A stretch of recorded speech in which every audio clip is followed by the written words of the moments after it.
কি গো কুমিরদা, হঠাৎ আমাকে এখানে ফোন করে ডাকলে?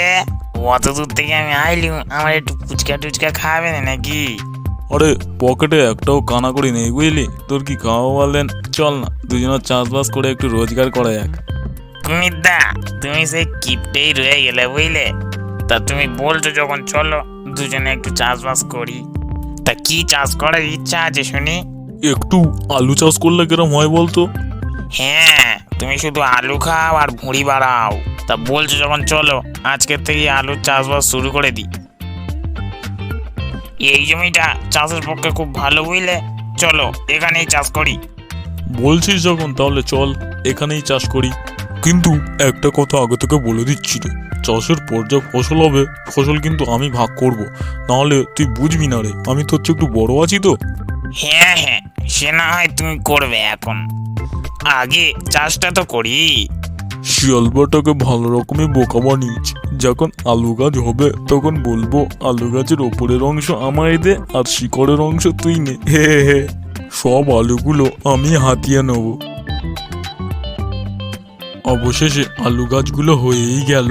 চল শিয়াল ভাই, এখন তাহলে ভাগাভাগি করা হোক। গাছের ওপরের অংশ আমি নিচ্ছি আর তুই নে গাছের নিচের অংশ। কুমিরটা কি বোকা? আচ্ছা ঠিক আছে ঠিক আছে, তুমি যা বলবে তাই হবে কুমিরদা। এখন তাহলে চল গাছ কাটা শুরু করি। তাহলে হিসাব বরাবর, তোর কোনো মন খারাপ নেই তো? আমি পেয়েছি ওপরের অংশ, তুই নিয়েছিস নিচের অংশ। না না কুমিরদা, তুমি সবসময় তো আমার ভালোর কথাই ভাববে। বোকা কুমির তো আর জানে না আলু গাছের শিকড়ে আলু হয়। কিছু বললি শিয়াল ভাগনা? না না কুমিরদা, আমি আবার কি বলবো। শিয়ালটাকে বোকা বানিয়ে আলুগুলো হাতিয়ে নিয়েছি। কিন্তু এই গাছগুলোর মধ্যে আলু কই? শুধু তো পাতা। ওই শিয়াল বেটা মনে হয় আমাকে ঠকিয়ে আলুগুলো নিয়ে নিয়েছে রে। সামনের বারে এবার ধান চাষ করব, তখন আমি গোড়ার দিকটা নেবো আর দেখবো শিয়াল বেটা তখন কি করে। বড্ড চালাক না? ওই শিয়াল বেটাকে এবার এমন ঠকাবো না, 7 জন্মেও ভুলতে পারবে না। আমার সাথে ফাজলো আমারা। আবার বোকা কুমিরটা আসছে। কি গো কুমিরদা, আবার কিছু চাষ করার ইচ্ছে হলো নাকি? এবার ভাবছি দুজনে মিলে একটু ধান চাষ করবো বুঝলি ভাঙনা। কিন্তু এবার আমি ধান গাছের গোড়ার দিক নেবো, আগার দিক আর নেবো না। হ্যাঁ কুমিরদা, তোমার যেদিক খুশি সেদিক নেবে।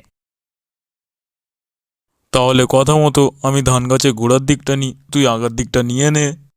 হ্যাঁ হ্যাঁ কুমিরদা, আমি এক্ষুনি আগার দিকটা কেটে নিয়ে নিচ্ছি। শিয়াল ভাঙনা তাহলে ভাঙাবই, ঠিক আছে, হিসাব বরাবর। আমি এখন বাড়ি যাই। হ্যাঁ কুমিরদা, হিসাব একদম ওকে আছে, আমিও বাড়ি যাই। কুমিরটা কি বোকা রে, একে প্রত্যেক বছর ঠকিয়ে ভালোই লাভ করা যাবে। শিয়ালটাকে যা ঠকিয়েছি না, ও 7 জন্মেও ভুলতে পারবে না।